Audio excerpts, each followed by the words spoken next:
Well, hello, my fellow sensitive, beautiful people. It is I, your favorite oracle, here to deliver various different meditations along with my recipe for hummus stew. Yes, no, oh, that's on the other channel. Never mind. Hello, everyone. How are you? So, I have a couple things that I wanted to talk about that are part of my meditations. I do nightly meditations, I do meditations morning, evening, night. And then I share the information that I collect here on this channel using a remote viewing technique called HCRV, heart-centered remote viewing. We teach it here on Friday nights. It's a lot of fun. You should join us. Okay. So the first thing I wanted to talk about had to do with the energy that I feel, which is that to have everyone step back, particularly Americans, and try to the best of your ability to sit in silence and meditation and step back and ask yourself, how many pharmaceuticals are most Americans on? Just hold the space for that. How many pharmaceuticals are Americans currently on right now? Okay, so this is something that we're being asked by our higher consciousness, what some people like to call spirit, what I call my super consciousness, right? Okay, which is all connected to all of you. Okay, so we may be on 5 medications, right? We may be on medications for depression. We may be on medications for high blood pressure, not uncommon, right? Statins, not uncommon. We may be on 5 separate medications. And what I was asked to do is to step back and ask myself objectively and the rest of the world, do we think that this massive prescribing of drugs to Americans is having any kind of impact on our humanity? Is it affecting the way Americans think? Is this mishmash of drugs that Americans are on affecting our ability to have compassion for ourselves? Is it affecting possibly our ability to have compassion for others? Could that be part of why things seem so crazy? Yes, we're being bombarded by foreign influence. But I'm not talking about what somebody else is doing. I'm talking about what we're doing, what we are doing to ourselves as a country, and how we might be theoretically poisoning ourselves with certain substances that prevent us from connecting with the parts of ourselves that make us most human. For example, people taking ketamine because they're depressed, like Mr. Musk. But the point is that Mr. Musk has a lot to be depressed about because he may be the richest man in the world, and some could argue by default the most powerful man in the world, and yet he suffers from profound chronic depression because Mr. Musk doesn't like himself very much. And Mr. Musk doesn't like himself very much because Mr. Musk, when he sits in quiet meditation, thinks about all the ways that he has screwed over the people that care about him. Isn't that right, Mr. Musk? So you are just one example of many people in the United States who can't think straight because you're on drugs. You're on a lot of different drugs. And it's had an impact on your humanity, and it's had an impact on your ability to be connected to your own heart. And that is why people who love and care about you think that you have no soul right now. So there is a correlation between personality disorders and drug addiction. Personalities disorders and alcoholism. 50% of people who are diagnosed with a personality disorder like narcissism have a drinking problem or a drug problem. Usually one or the other gets them. In the case of someone like Donald Trump, his brother Ralph Jr., I believe it was Ralph, yes, was his name, dies from alcohol poisoning. Father, I believe, has Alzheimer's, may have had a drinking problem as well. So Trump, who most people, even fans of him would say is a bit bombastic, narcissistic. He's a bit of a showman. People like that often expect to be perfect. They gold, right? Now, in the African tradition, he would be what we would call a child of Oshun. She loves glamour, beauty, and gold, right? So she has beautiful aspects, which is that she's very entertaining and charming and flirtatious. And then she has the dark aspect, as do we all. All archetypes have a dark aspect. And you want to come be with us? Come on, Mina. And vanity, the vanity of the gold. Yes, I must have gold. I want lots and lots of gold, and I want to be pretty, and I want everyone paying attention to me. Me. So that's the narcissism in that. So that is also associated with high expectations I have of myself, and even higher expectations for everybody else. And what comes along with that is great depression when that person either doesn't measure up, secretly they don't feel they can measure up, or nobody else can measure up to their fantasy. Hi, you coming? My cat's down here. Would you like to join us, Mila? Yeah? Yeah?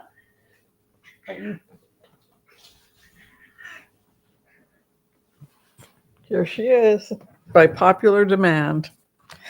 Hi, my love. You gonna come join us? So what Spirit is basically saying in the meditation is that we have seniors who have an average of 5 to 10 different pharmaceuticals, and it's having an impact on disconnecting from our own hearts. And a lot of the times, instead of going through our grief like adults and processing the lessons of our grief, when we lose a loved one or something like that, we may instead turn towards drugs, alcohol, etc., especially if we have a personality disorder where we already expect everything to be perfect, and when it isn't, everything falls apart. And so they will often, for example, go towards they will often go towards, yes, I've got friends contacting me. They'll often move towards performance drugs like cocaine, amphetamines, etc., because it gives them high performance. And then downers, we've talked about that. So what we've seen is a rise in this.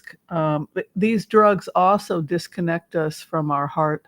It can cause a weird impact on the limbic system, our ability to love and feel empathy for others.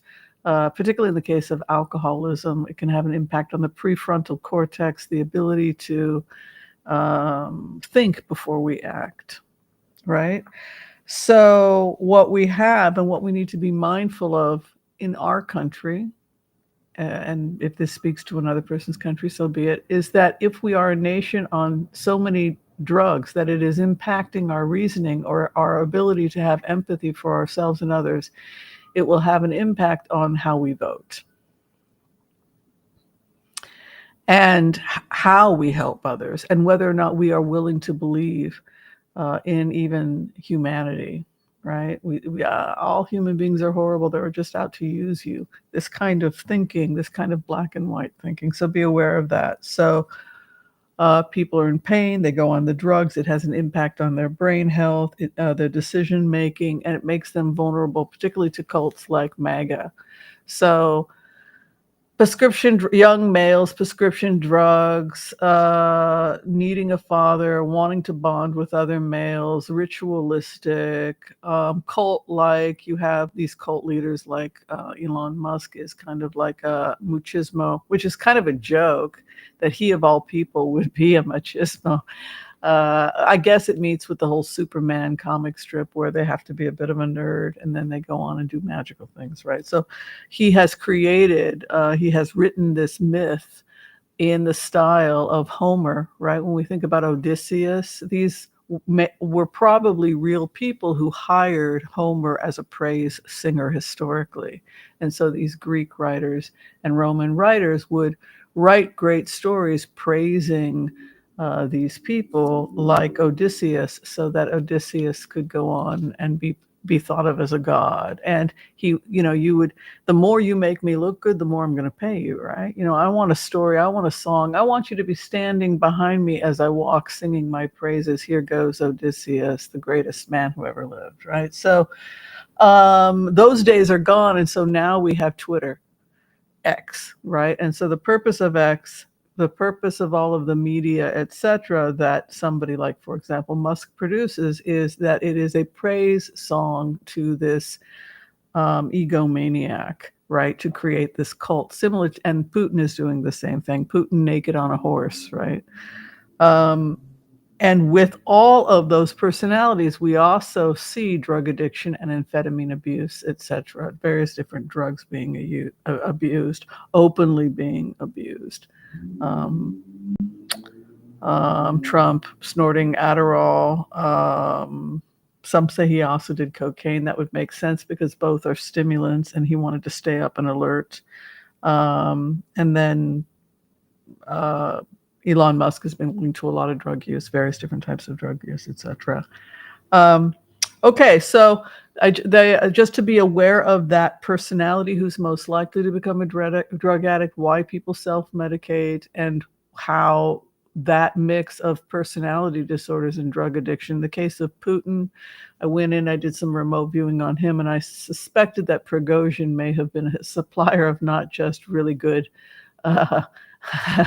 catering. He wasn't just giving him catering. He was taking care of pure stuff for Putin. The best. My secret, your secret, old man, you crazy freaking nut job. I get you the best. And then you get me money. And then you build my private army. This was Prigozhin and Putin, right? Another drug addict. I know your secret. Right? I got to take this guy out, right? He's bankrupting me and he knows my secret, right? So now somebody else has to know Putin's secret that he's a drug addict. The other remote was that, as we had said, that when I had a vision of the phases of how this would end, meaning when I meditate and step back and use my objective or my executive brain, which is part of what we encourage in HCRV, is a heightened state of meditative awareness where you are trying to be as logical and as objective as possible without being emotional or egotistical at all. And when I step back and look at that, I see the phases of, number one, we get to ceasefire. Then number two, we would exchange the hostages. And then to get Hamas out of Gaza, you would have to lure them to something better, like a place like Algeria or Turkey. And with a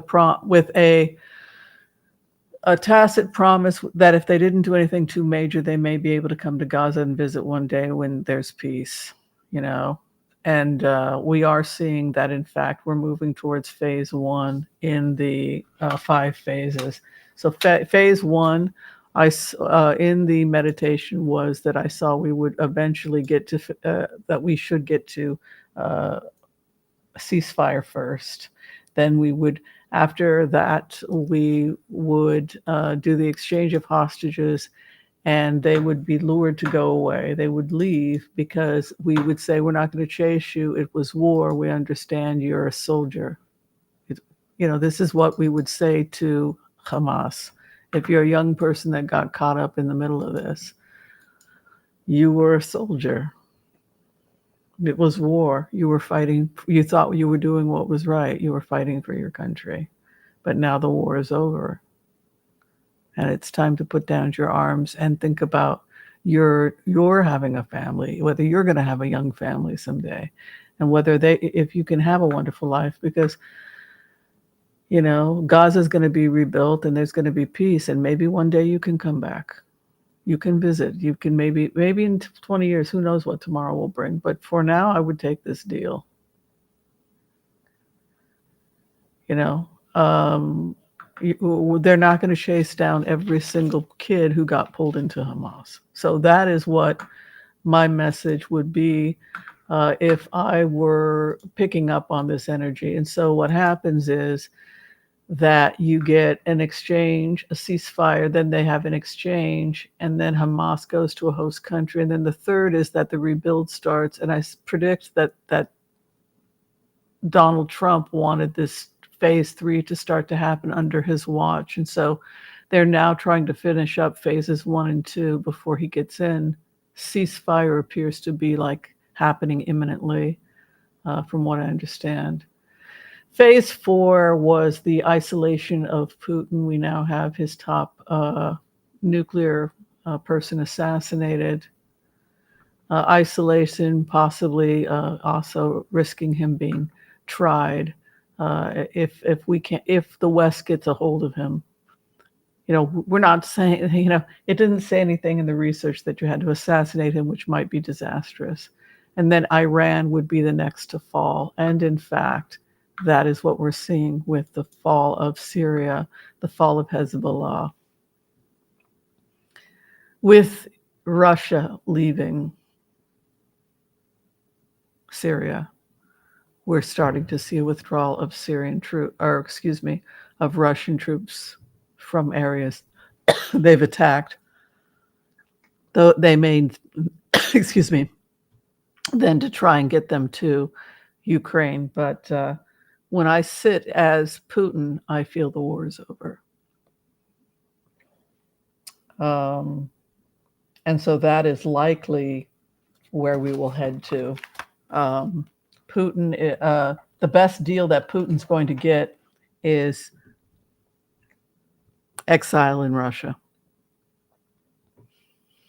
All right. Thank you, everyone, for your love and support. If you're trying to get in for a reading with me, you can contact me by booking me through Booksy.